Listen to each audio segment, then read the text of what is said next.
Welcome to this edition of Jaguar TV. Our basketball teams hosted Lanier last Friday and Macomb on Tuesday.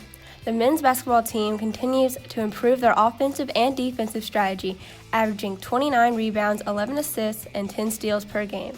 The boys are above the national average in several categories, averaging 49 points per game and making 37% of field goals attempted.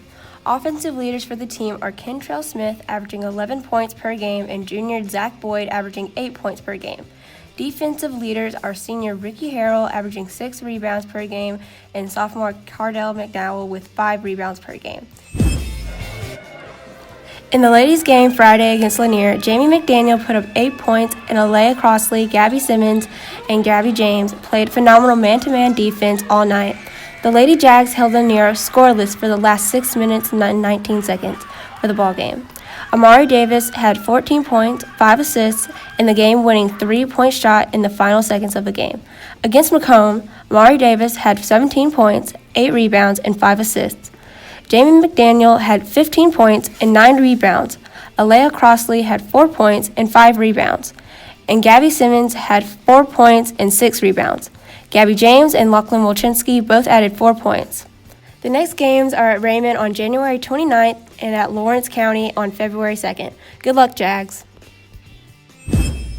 Last week, the North Pike Career Technical Center inducted new members into the National Technical Honor Society.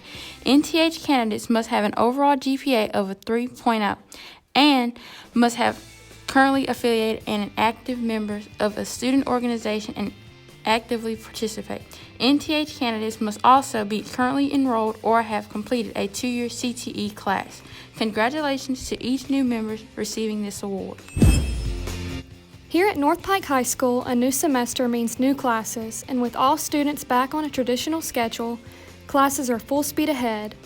In genetics, Ms. Chelsea Bailey's students are studying DNA, where they are learning about how DNA became known as the hereditary material and the structure of DNA. What better way to learn about how DNA was discovered than by doing a DNA extraction? Miss Bailey chose strawberries for the DNA extraction because they contain 8 sets of each chromosome. This is more than humans.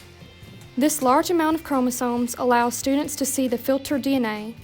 To do the extraction, students needed some household chemicals like clear dish soap, salt, water, and ice-cold rubbing alcohol.